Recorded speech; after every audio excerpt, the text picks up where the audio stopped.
Bonjour à tous, bonjour à toutes, je suis Manuela Ivano, je suis coach, thérapeute en thérapie comportementale, cognitive, émotionnelle, formatrice en soft skills et en compétences psychosociales et en prévention des risques psychosociaux et de la souffrance au travail.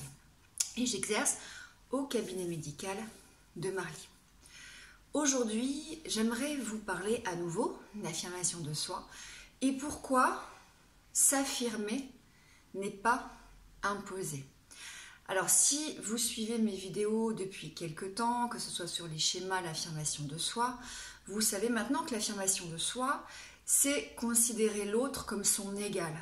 C'est-à-dire d'être dans cette position-là, j'ai de la valeur, j'ai des besoins, des opinions, des émotions, je suis peut-être en désaccord, mais je considère que l'autre aussi a de la valeur et donc je respecte son point de vue, ses principes, ses opinions, etc.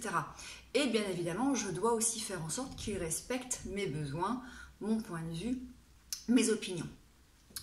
Quand on est en non-affirmation de soi, quand on a un déficit d'affirmation de soi, il va y avoir 3 comportements types qui sont liés à des comportements de survie qui sont ancestraux, que sont la fuite, l'attaque ou bien l'inhibition, le repli sur soi. Et donc, si on traduit ça en termes d'affirmation de soi, on va donc retrouver l'attaque, qui va être la dominance, l'agressivité, où donc là on se situe au-dessus de son interlocuteur. Il va y avoir la fuite, qui est plutôt donc la soumission, la passivité, où on peut parler aussi peut-être un peu de repli. Et il y a un 3e comportement que je n'avais pas encore peut-être évoqué avec vous, qui est la manipulation. La manipulation où on va en fait aller dans le sens du vent, en fonction, pour pouvoir influencer, non j'utilise le mauvais terme parce que dans l'influence il y a une intention positive, dans la manipulation on ne sert que ses intérêts propres, faut pas confondre l'influence où on va quelque part penser à des intérêts communs avec la manipulation où on va penser à ses propres intérêts. Et il y a les mêmes outils, que ce soit pour l'influence ou la manipulation, on utilise souvent les mêmes outils, mais l'intention est différente. Alors, pourquoi s'imposer n'est pas s'affirmer? Moi, j'accompagne aujourd'hui, alors que ce soit en formation, en consulting ou en cabinet, beaucoup de personnes qui ont un déficit d'affirmation de soi, beaucoup de personnes qui ont aussi des schémas d'abnégation, d'assujettissement, voilà, liés à d'autres schémas. Et puis souvent, bien évidemment, elles sont plutôt ici.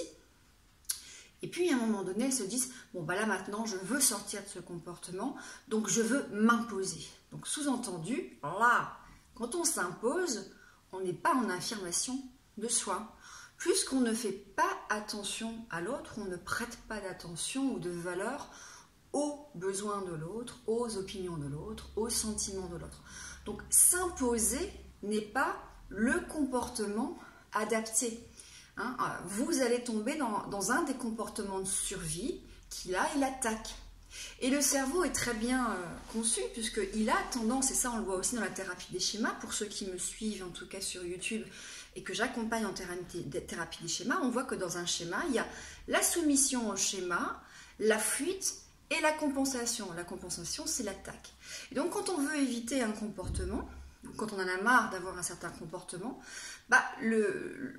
l'intention de base, et puis ce que le cerveau va faire plus facilement, c'est de tomber dans un comportement qui est opposé, qui est la contre-attaque, l'attaque ou la compensation.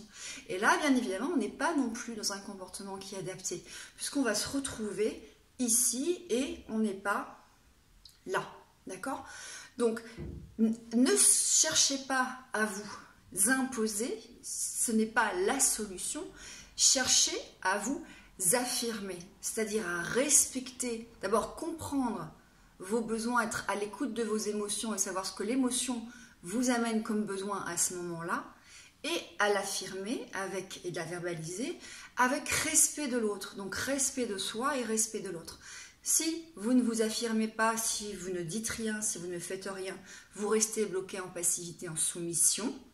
Si par contre vous cherchez à vous imposer, et là tout est dit dans le mot imposer, j'impose mon point de vue, j'impose mes besoins, mais je n'écoute pas ceux de l'autre. Donc faites attention, la nuance n'est peut-être pas si évidente que ça pour beaucoup de gens, parce qu'en fait je sais que les gens arrivent dans mon cabinet en me disant je veux m'imposer, et souvent ils ne comprennent pas quand je leur dis non, imposer n'est pas le bon comportement, on va chercher à s'affirmer. Prenez soin de vous, et à très bientôt.